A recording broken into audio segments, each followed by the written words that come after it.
baie welkom by Gesondheid op RSG. Ek het vandag 2 onderwerpe waarna ons vinnig gaan kyk en as daar op 'n latere geleentheid meer tyd is, sal ons elkeen meer in diepte uittrap.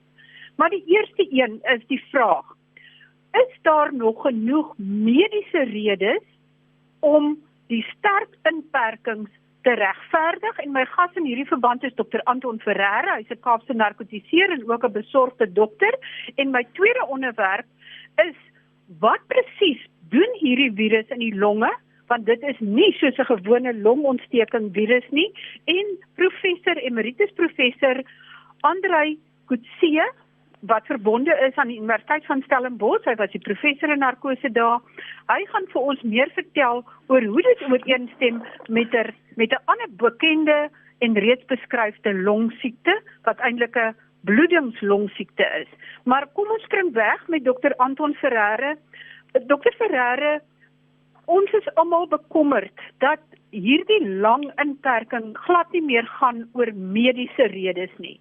Kan jy vir ons meer vertel hieroor, want jy het nou hierdie kwessies onder die oog gehad en jy kan dit vir ons saamvat. Ja, Marí, dis 'n plesier. Kyk, daar's baie vrae en maar daar's baie min antwoorde. Daar's baie angs en hysterie. Dis nogal aangevoer deur 'n perverse entoesiasme van die media. Daar's gemengde boodskappe van die regering wat ondeursigtig wette maak wat totaal irrasioneel is. En dit saai paniek. Daar's vrees vir die virus en daar's vrees vir die ekonomie. Nou onthou die 4de Mei was Star Wars Day. En Master Yoda sê die volgende: Fear leads to anger, anger leads to hate, and hate leads to suffering. En ons is nou in daai spiraal. En ek het 'n kapsel nodig gehad om my hoed op te hang. En as jy jou rug draai op die hysterie en geraas, dan sien jy die volgende. Dis 'n pandemie wat veroorsaak word deur 'n virus wat vinnig versprei met 'n lae virulensie wat ook jou jong mense spaar. As jy 'n pandemie moet kies, dink ek dis die een om te kies.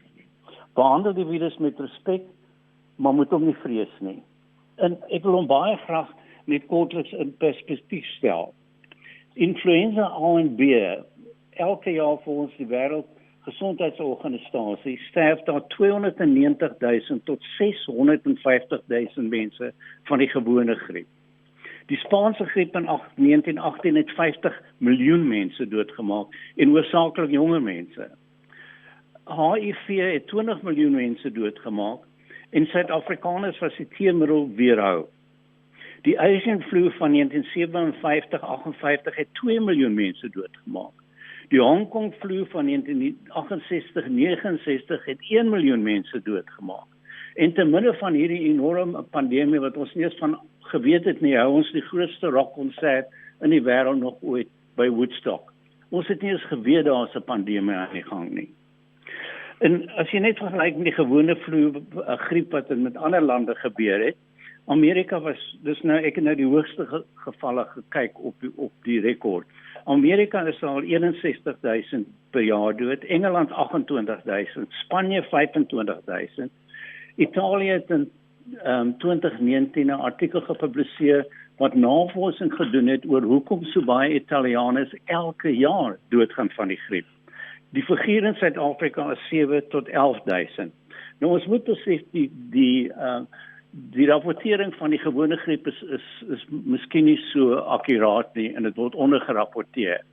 Maar as jy griep het en jy gaan dood van 'n hartaanval, gaan jy dood van 'n hartaanval. Vandag as jy corona het en gaan dood van 'n hartaanval, lyk dit of jy geklassifiseer word as 'n corona dood. Ek dink as jy 'n kuggie gee voor jy jou laaste asem intrek, dan gaan jy 'n corona sterfte wees. Tuberkulose in Suid-Afrika 63.000 per jaar. Malaria in die wêreld 1 miljoen.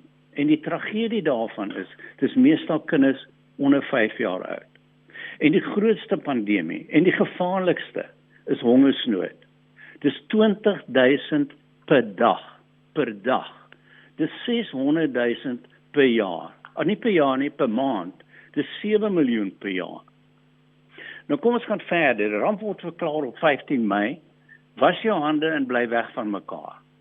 Op 27 Maart word die inperking aangekondig. Op 28 Maart is 'n dramatiese afplanting van die kurwe. En dis sekerlik nie as gevolg van die inperking nie. Van toe styg die grafiek meedoenloos, maar gelukkig met 'n lae sterftesyfer. En dit lyk nou of die Wêreldgesondheidsorganisasie aanbeveel dat die Sweedse model gevolg moet word. Behalwe as dit fake news is, ek weet nie. Maar kom ons kyk wat sê die Swede. Hulle sê beslissing word geneem volgens erkende wetenskaplike riglyne. En daar is net twee wat bewys is. Social separation and sanitation. Hulle maak ook baie duidelik dat hulle beslissing was nie 'n politieke beslissing nie. Dis nie 'n keuse tussen gesondheid en ekonomie nie. Dit is volhoubaar. Daar is nie wette nie. Daar is geen polisiestewels in die strate nie. En daar is geen wetenskaplike bewys vir 'n inperking nie. Want hulle sê, as jy die leer van inperking opklim sonder bewyse, waarvolgens klim jy hom af? En kyk maar nou net by ons gebeur. In Spanje is die boupersele een van die eerste goed wat oopgemaak is. By ons sien ek dit gaan in vlak 2 gebeur. En ons kan nie besluit wat om die skole te doen nie. Nou moet ons die vraag vra, hoekom het ons dit gedoen? En ek dink dit is miskien as gevolg paniek. Die Universiteit van Stellenbosch voorspel 'n dodetal van 90.000 tot 350.000 in Suid-Afrika. Nou die politici moet iets doen, hulle is onder druk. Dieselfde gebeur in Amerika en Engeland.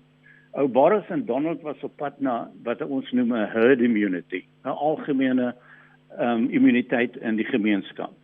Nou voor staan 'n persoon, Neil Ferguson van Imperial College. Hy tree nou na vore met sy model en voorspel 2.4 miljoen mense dood in Amerika, 500.000 dood in Engeland, 220 dood met 'n soft lockdown, 25.000 dood met 'n hard lockdown. Ou Boris en Donald is natuurlik populiste en die syfers saai paniek onder die bevolking. Hulle moet iets doen. So dit was beslis 'n politieke beslissing. Nou, vir interessantheidshalwe Google gerus die volgende. 6 questions Neil Ferguson must answer. Jou mond gaan oop. Doen dit asseblief gerus. En hy wat die groot ondersteuning was vir 'n hard lockdown, moes nou omtrent 'n week gelede bedank, omdat sy getroude minnares, wat nogal baie mooi is, vir hom gaan kuier het en reg oor Londen moes reis om dit te doen. Nou kyk ons nommer 3 na die verlenging van die inperking.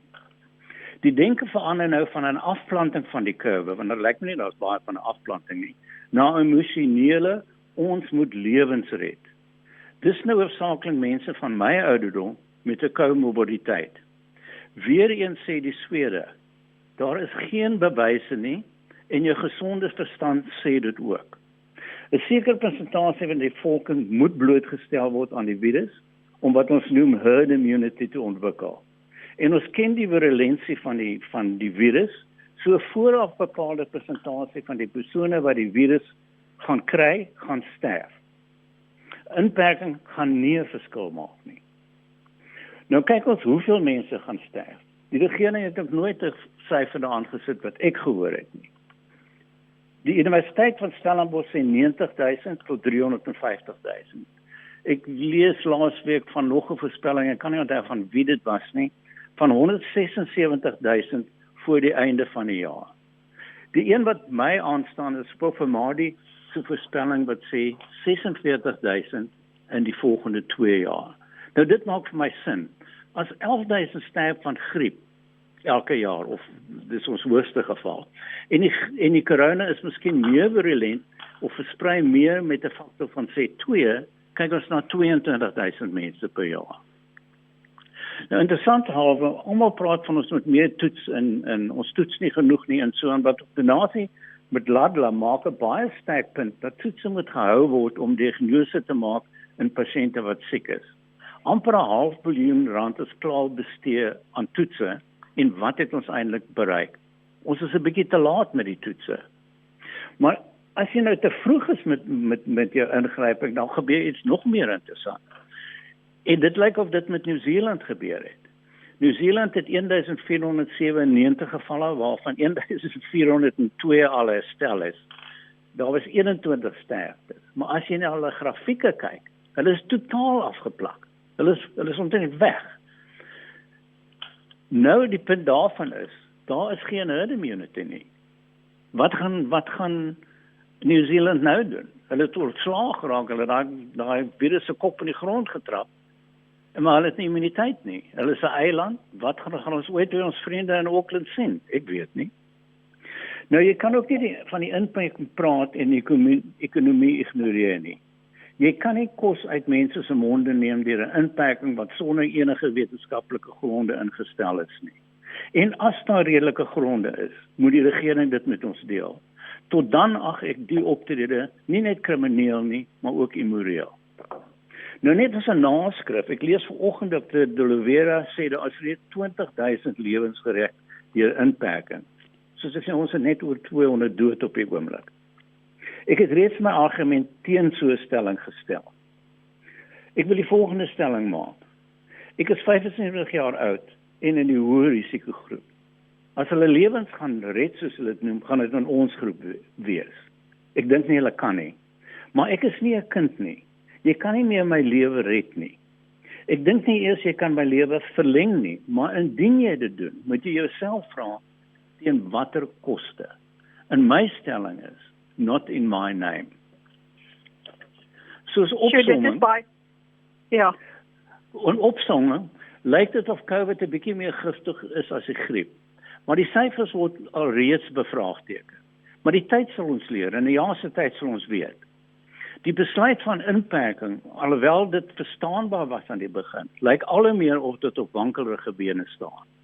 Dit was 'n politieke beslissing, nie gebaseer op wetenskaplike gronde nie, as gevolg van druk van bevolkings wat paniekerig geraak het as gevolg van totale verkeerde akademiese modelle. Nommer 3 is die gevaarlikste pandemie is armoede en hongersnood. Nou daar is wel nuwe ontwikkelinge wat die behandeling mag beïnvloed en wel mag lewens red. Maar professor Coetzee sal julle daarvan vertel. So in slotte, dit is my kapstok waarop ek my hoed hang.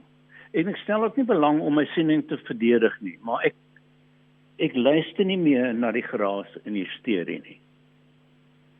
Dis soos ek Baie dankie Dr. Ferreira, baie dankie vir daai insigte. Ek wil net daarby voeg dat al hoe meer dokters met wie ek praat, deel totaal hierdie mening en ek wil net vir professor Salim Abdul Karim aanhaal wat hy sê, inperking het 'n beperkte voorkomingsfaktor in die verspreiding van COVID en kan dit net vir 'n kort rukkie vertraag. As jy geen risiko wil hê nie, moet ons 18 maande of langer in ons huise bly tot ons 'n vaksin het. En ons moet intussen die kinders en die ouer mense moet leer om gewone beskermingsmaatreëls toe te pas. Die virus gaan nie weg nie. En dis het dit geen doel om langer te wag om skole te heropen en sakebedrywighede te hervat nie. Dus ek sluit dan af. Baie dankie Dr. Ferreira. Kan ek net iets daarby voeg? Nou dat jy van die inenting praat. As jy kyk 61,000 mense gaan dood in Amerika van gewone griep en 50% van Amerikaners weier om 'n griepinenting te kry. Ons is almal so wag vir die griepinenting vir hierdie corona-inenting, maar ons hoop net hy is meer effektief as die gewone griepinenting. Maar hoeveel keer het ons nie al die inspuiting gekry? En daai jaar het ons 'n goeie dosis van griep gehad nie. So hopelik as hulle 'n teenmiddel kry, dan gaan hy goed werk. Ja, en baie dokters is ook bekommerd oor die aantal kroniese gevalle wat nou noodgevalle word. In die volgende fase van die siekte het ek verneem dat staatshospitale gaan mense met hartaanvalle 'n disprin gee en wegwys. En daar's ook groot bekommernis oor immunisasie teen doodgewone siektes wat nie voortgaan nie. Dis 'n baie goeie stelling wat Dr. Ferreira dus dan maak. Nou skakel ek oor na Professor André Coetzee. Hy is die voormalige hoof van narkose by die Universiteit van Stellenbosch en hy het 'n baie interessante opname gemaak waar hy hoe die virus werk vergelyk met 'n bestaande siekte wat bekend is as ARDS en dit staan vir akute respiratoriese distress sindroom.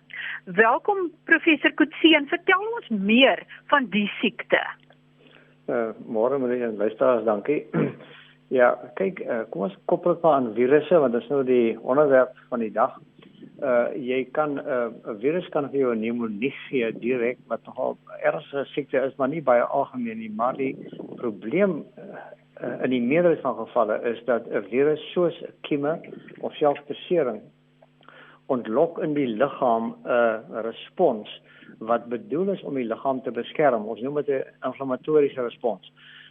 Dis 'n geprogrammeerde biochemies goed beskryfde proses van mediators wat mekaar aktiveer en heraktiveer, en op die einde bly jy oor met geaktiveerde witbloedselle as die liggaam se manier om homself te probeer beskerm teen 'n virus of 'n bakterie of selfs teen 'n besering. Nou hierdie inflammatoriese respons het ook 'n teenrespons. En die teenrespons se doel is om die inflammasie bietjie te bestuur dat dit nie hand uitdruk nie. Nou wat gebeur by sommige pasiënte ongelukkig is die inflammatoriese respons so erg dat dit die pasiënt siek maak. Dit tas elke orgaan aan. Brein, hart, long, niere, lewer en sonder twyfel stolling wat nou skielik 'n nuwe uitvinding is wat ek snaaks vind. Maar dit tas die hele liggaam aan. En in die pasiënte, as jy die pasiënt kry om te oorleef van sy long, dan het jy baie keer nierversaking, so dit is ook 'n sekwensiële probleem. Nou die longsiekte wat gepaard gaan met hierdie inflammatoriese liggaamsrespons staan bekend as akute longbesering. As dit baie erg is, noem ons dit die akute respiratoriese noodsindroom of in Engels ARDS, wat al beskrywe is na die bomme op Londen en in die Vietnamoorlog baie mooi gedefinieer geword het in sy patofisiologie.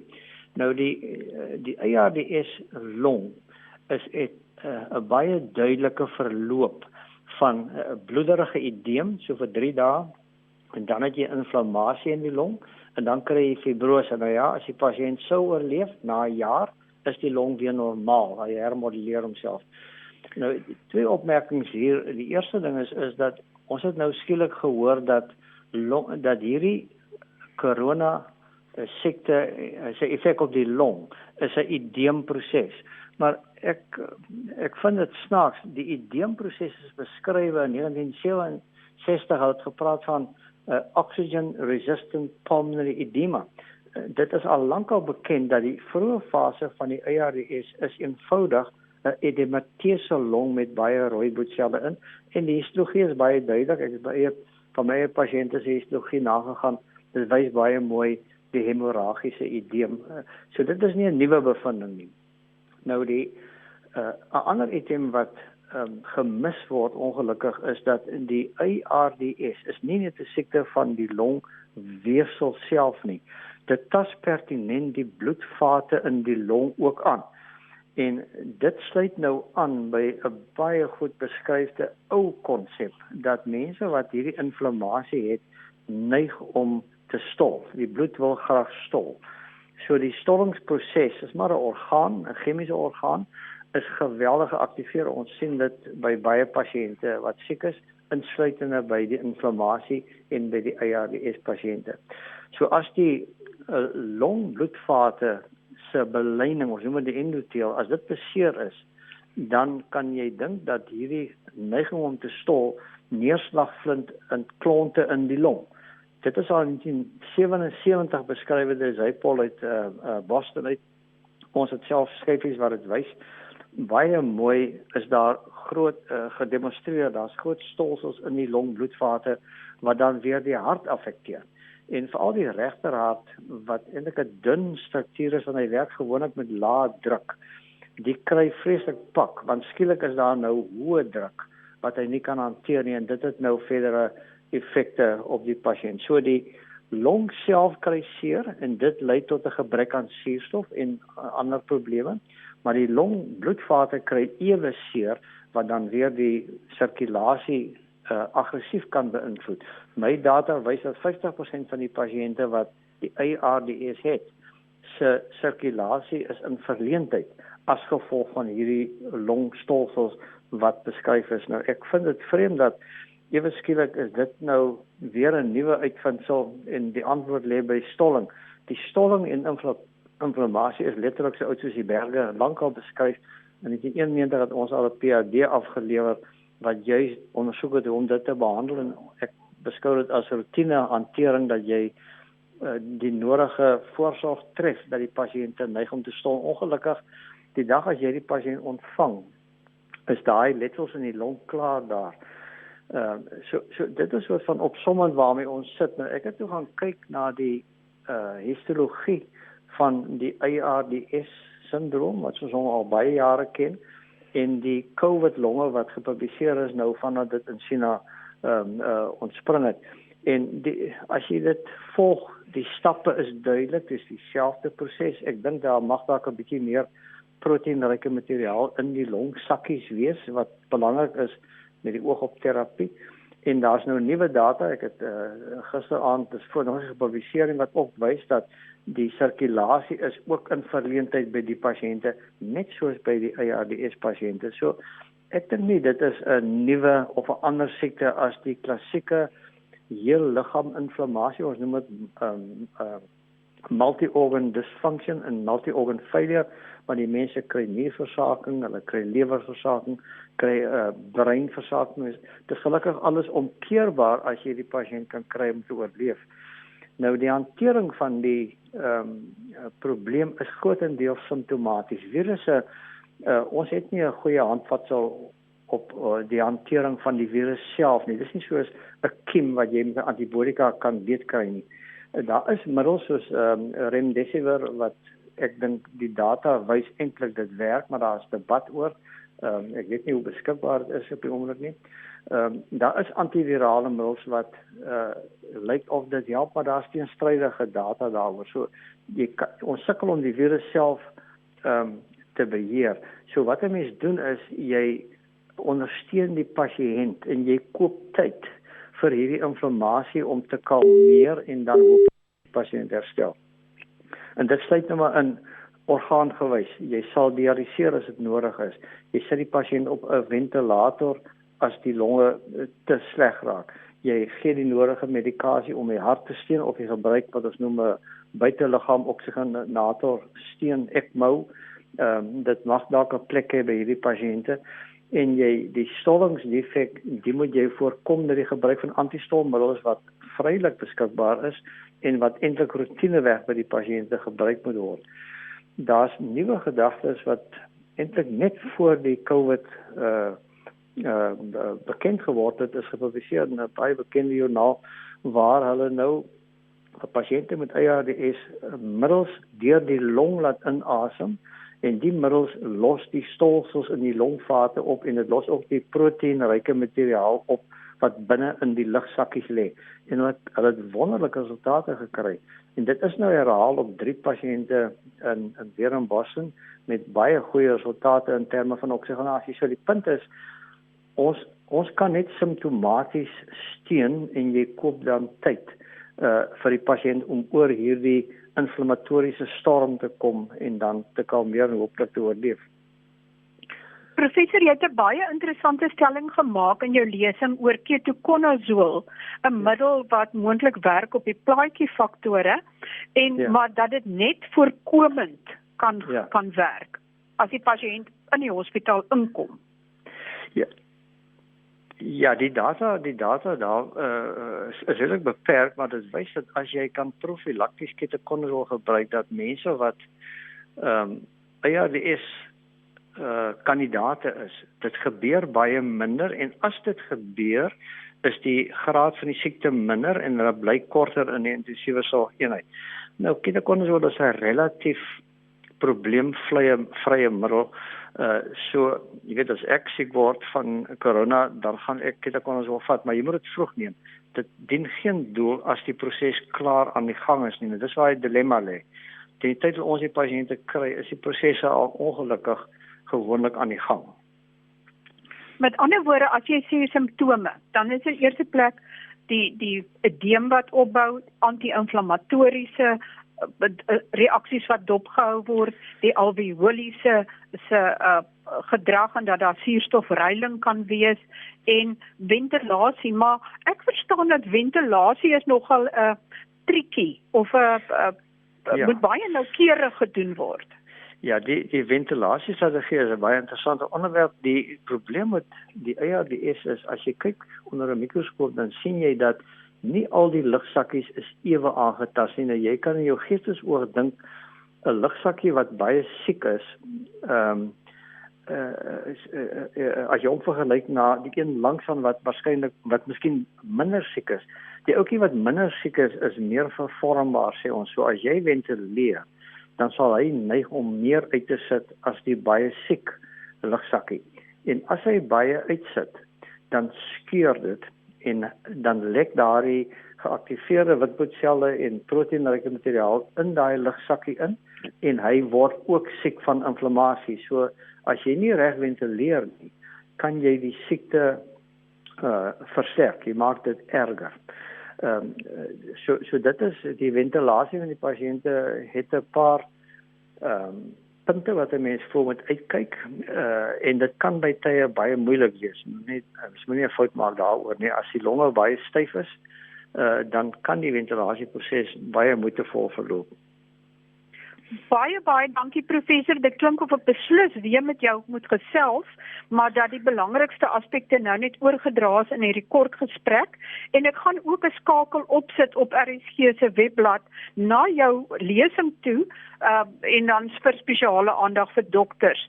Maar baie dankie vir die insigte en gelukkig is dit darm die kleiner persentasie van mense wat die siekte kry wat dan met hierdie erge probleme sukkel, of is dit verkeerd?